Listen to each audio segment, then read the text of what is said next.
জেলা দুর্গাপুর মহকুমা হাসপাতালের এমার্জেন্সির গেট ভাঙচুর চালালো একদল যুবক। আক্রান্ত হাসপাতালের ফেসিলিটি ম্যানেজার সহ বেশ কয়েকজন। খবর পেয়ে ঘটনাস্থলে ছুটে আসে নিউ টাউনশিপ থানার পুলিশ। এই ঘটনায় হাসপাতাল চত্বরে চরম আতঙ্ক ছড়িয়েছে। ঘটনার সূত্রপাত রবিবার রাতে। এক যুবক বাইক দুর্ঘটনায় চিকিৎসার জন্য দুর্গাপুর মহকুমা হাসপাতালে আসে। ওই যুবকের সঙ্গে তাদের বন্ধুগুলো এমার্জেন্সিতে ঢুকতে গেলে বাধা দেয় নিরাপত্তারক্ষী। ওই যুবকের বন্ধুগুলো নিরাপত্তা রক্ষীর সঙ্গে হাতাহাতিতে জড়িয়ে পড়ে এবং ভাঙচুর চালায় এমার্জেন্সি গেটে।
কালকে ধরুন ওই 11:30 নাগাদ এমার্জেন্সিতে কিছু অ্যালকোহলিক পেশেন্ট ট্রিটমেন্ট করাতে আসছে।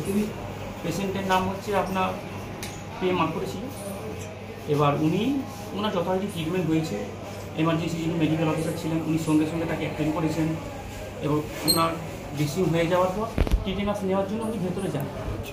এবার ওনাদের বক্তব্য হচ্ছে আমরা যতগুলো পেশেন্ট পার্টি আছি আমরা সবাই যাব, সেটা তো সম্ভব নয়, আরও অন্যান্য পেশেন্টরা আছেন, আমরা তো সবাইকে সুষ্ঠুভাবে সবাইকে যেন পরিষেবাটা দিতে পারি সেই উদ্দেশ্যে ওনাদের বললাম আপনাদের পেশেন্ট ড্রেসিং হয়ে গেছে, আপনারা দুজন যান, যেতে পারছে না, টিটেনাস নেওয়া হয়ে গেলেই আপনারা নিয়ে চলে যেতে পারবেন, অসুবিধা নেই।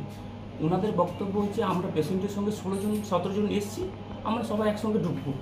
একটা বিশৃঙ্খলা সৃষ্টি করার জন্য ওনারা আগে থেকেই মনে হয় টার্গেট নিয়ে এসেছিলেন। মদ্যপ অবস্থায় ছিল আর ওনারা সবাই মদ্য অবস্থায় ছিলেন। দিয়ে এবার যখন যথারীতি ঝামেলাটা হয় আমি ওদেরকে বলি যে না, পেশেন্টের তো ট্রিটমেন্ট হয়েছে, এবার আপনারা আস্তে আস্তে সবাই যেতে পারে। ওরা কী করে না চড়া হয়, আমরা একসঙ্গেই ঢুকবো, একসঙ্গেই পেশেন্টের কী ট্রিটমেন্ট হচ্ছে না হচ্ছে সেটা দেখবো। দিয়ে ওদেরকে বাধা দিতে যাই, দিয়ে ওদের মধ্যে একজন পুরো হাত চালিয়ে দেয়। দিয়ে আমার হাতে এই জায়গাটা একটু লেগেছে, এটা ফুলেছিল, কালকে সারাটা